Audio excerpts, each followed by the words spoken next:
सुंदर वन में एक चिड़िया रहती थी। उस चिड़िया के 3 अंडे थे। एक दिन उस वन में बहुत तेज बारिश और तूफान हुई। चिड़िया बहुत डर गई। वो और उसके अंडे मरने पर आ गए।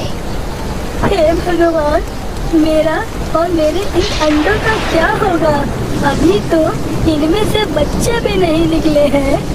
मुझे इन बच्चों को बचाने के लिए कुछ तो करना ही होगा। मैं इन बच्चों को कहीं दूर ले जाऊंगी। और चिड़िया उन अंडों को लेकर दूर एक पेड़ पर रहने लगी। वह पेड़ किसान के खेत के बीचों बीच था। किसान ने उस खेत में फसल लगाई थी। किसान की फसल धीरे धीरे बढ़ने लग गई थी और चिड़िया उस किसान पर लगातार नजर रखती थी।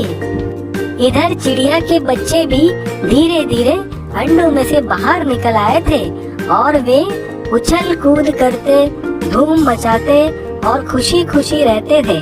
चिड़िया के बच्चे बहुत ही बातूनी और होशियार हो गए थे। वे एक दिन किसान अपने साथी के साथ फसल को देखने के लिए आया और देखकर बड़ा ही खुश हुआ। उसने कहा, अरे वाह, यह फसल तो कटाई के लिए बिल्कुल तैयार है। अब मैं अपने पड़ोसी से पूछूंगा और उसे खेत में भेजूंगा। पेड़ पर यह सब बातें सुन रहे थे। वे बहुत ही डर गए। चिड़िया उस समय कहीं गई हुई थी। जब वह वापस लौटी तो उन बच्चों ने किसान की बातें अपनी माँ को बता दी और उन्होंने अपनी माँ से कहा, माँ, आज हमारा यहाँ अंतिम दिन है। चिड़िया ने बच्चों को जवाब दिया, इतनी जल्दी नहीं बच्चों, मुझे नहीं लगता कि कल खेत में फसल की कटाई होगी। और अगले दिन चिड़िया की कही बात सही साबित हुई। दूसरे दिन किसान का पड़ोसी खेत में नहीं आया, मगर शाम को किसान खेत में आया और खेत को जैसे का तैसा देखकर बुदबुदाने लगा। अरे, ये पड़ोसी तो खेत में आया ही नहीं।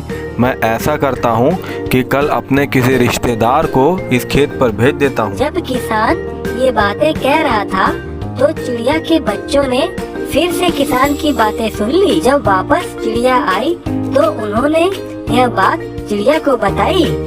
चिड़िया ने फिर से कहा, मुझे नहीं लगता कि किसान का कोई भी रिश्तेदार यहाँ आएगा।